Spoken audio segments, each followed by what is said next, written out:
Welcome to the 2026 playlist of videos for Great U.S. Ecological Catastrophes. In this course, multiple ecological events of U.S. history are covered. Each was significant in various ways. They were widespread geographically and lengthy temporally, and they had at least some component of human causation, which means they might have been avoidable. Any such list of events can be extensive, and just exactly which events make a top 10 list is debatable. In this course, 6 past events are studied. The Dust Bowl. This one makes most everyone's list, as it was truly impactful. The eradication of the passenger pigeon. Less well known, this human-caused extinction of perhaps the most numerous bird species ever was astounding. The loss of perfect trees.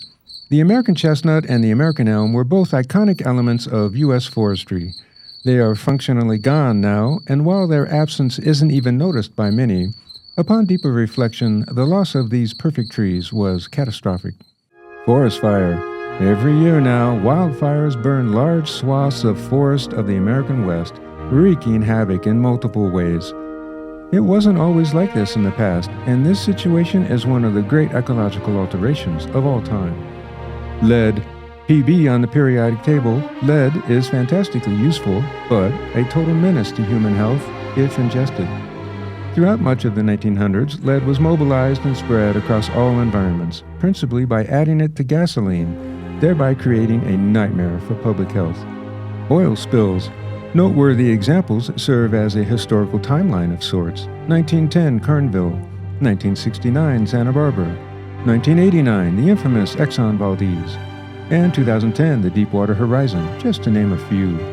Perhaps no single spill constitutes a large-scale catastrophe, but the headache of oil spilling all the time is demoralizing, as is the fact that, currently, humanity is stuck on oil, and therefore the spilling of oil is inevitable.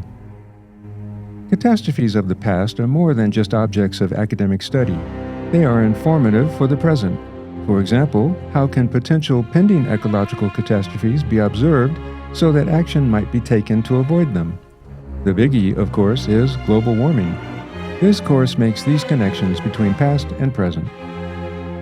To study all this, scholarly resources were consulted, including whole books, scientific journals, popular articles, and web content. Field learning also took place, for example, a trip to Madera Canyon to see forest fuel loading in person. Seeing is believing, as the saying goes. The signature assignment in this course is an archival video documentary for the sake of telling the story of ecological catastrophes. By storytelling, it is not meant making up stuff, but rather it is telling the story of true historical events such that an unknown audience would take interest and watch a video. When well done, video storytelling can make just about any topic interesting. These days, most everyone has some experience with video, but the production of an archival documentary is more than just posting cell phone footage online. The software looks complicated, but it's really just a platform for organizing the assets, the many things that make it into a video.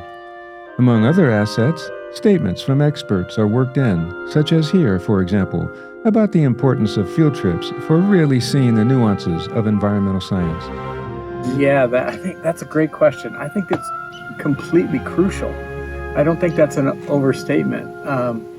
When I taught at Eastern Kentucky University, it was luckily a field-based department, so we got to take the students into the field all the time. And after a couple times teaching that course, what I really loved about it is we can read the textbook and we can get the general understandings of our knowledge at that time of the forest, and then you bring the students into the field and they get confronted with, wait a minute, that's not what we talked about.